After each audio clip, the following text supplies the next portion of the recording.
মায়া জিনিসটা যে এত ভয়ঙ্কর যেটা বইলে বোঝানোর মতন। যাদের ছোটবেলাতে বড় হচ্ছে আজ তাদের হাতছাড়া করতে গিয়ে বুকটা কেঁপে উঠল। কিন্তু ভাই জীবন তো আর আবেগ দিয়ে চলে না। তখন যে ছোট ছোট মুরগির বাচ্চা বড় হয়ে গেল টেরই পাইলাম। মুরগির সাথে সাথে আমাদের যে পায়রা ছিল সেগুলাও বেঁচে দিছে। তো মুরগির ঘরে ঢুকার পরে ভাই দেখলাম যে মুরগির ঘর কেমন যেন ফাঁকা ফাঁকা লাগতেছে, কি নাই মনে আছে। তো অনেকদিন ধরে আমাদের যে মুরগির ঘর আছে সেটা পরিষ্কার করবো ভাবতেছি, কিন্তু আর করা হয়ে ওঠে না। বিদায় আজকে আমি চলে আসলাম আমাদের যে মুরগির ঘর আছে সে ঘর পরিষ্কার করার জন্য। আর একটা কথা হলো ভাই, মোরগটা সেল দেওয়ার মূল কারণ হলো আমার এখানে কিন্তু 6টা মোরগ মুরগি আছে, যে কারণে কিন্তু একটা মোরগ আমি সেল দিয়ে দিই আর 2টা মোরগ রেখে দিই, যে 2টা আসলে টাইগার। এই টাইগার মোরগ নাকি আরো অনেক বড় হবে, যে কারণে ভাই আমার এই টাইগার মোরগ বেচতে মানা করে, যে কারণে শুধু আমি দেশি মুরগিটাই বিক্রি করি। আর এদিকে ভাই খুশি সংবাদ আসলে পরিষ্কার করতে কুনায় যে দেই মুরগিটি ডিম পাড়ে থুয়ে যায়। আরো একটা খুশি সংবাদ আসলে ভাই, আমাদের যে মুরগি আছে সেগুলা কিন্তু টানা 1.5 মাস ধরে ডিম পাড়তেছে, মাঝে 1 থেকে 2 দিন গ্যাপ দেওয়ার পরে আবার টানা ডিম পাড়া শুরু করতে। আর মুরগিগুলো আরে দাবড়ায় পায়রার কোনা দিয়ে দিলাম, কারণ ভাই আমি যখন শুতেছি তখন মুরগিগুলো প্রচুর ভয় পাচ্ছে, যে কারণে আমি ওদের পায়রার কোনায় দিয়ে দিই। যখন আমি পায়রার কোনা শুতে যাব তখন আমি আবার মুরগিগুলোর দাবড়ায় আবার এই সাইডে দিয়ে দিব। আর আমার অনেকদিন একটা ইচ্ছা আছে এই দেশি মুরগির পাশাপাশি ফার্মি মুরগি পালা। ইনশাআল্লাহ ফার্মি মুরগি পালারও একটা স্বপ্ন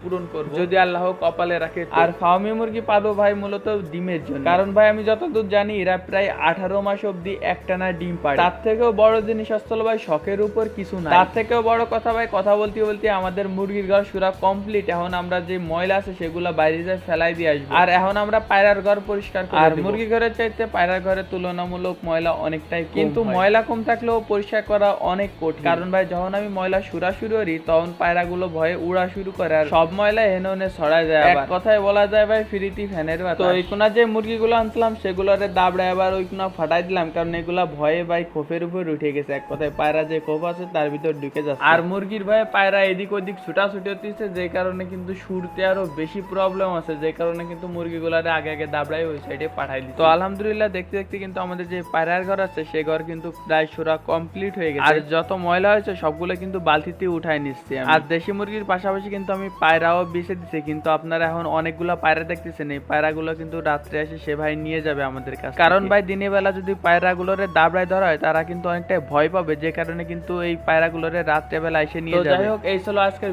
ভিডিওটা ভালো লাগলে অবশ্যই একটা লাইক করে দিবেন। সবাইকে আসসালামু আলাইকুম।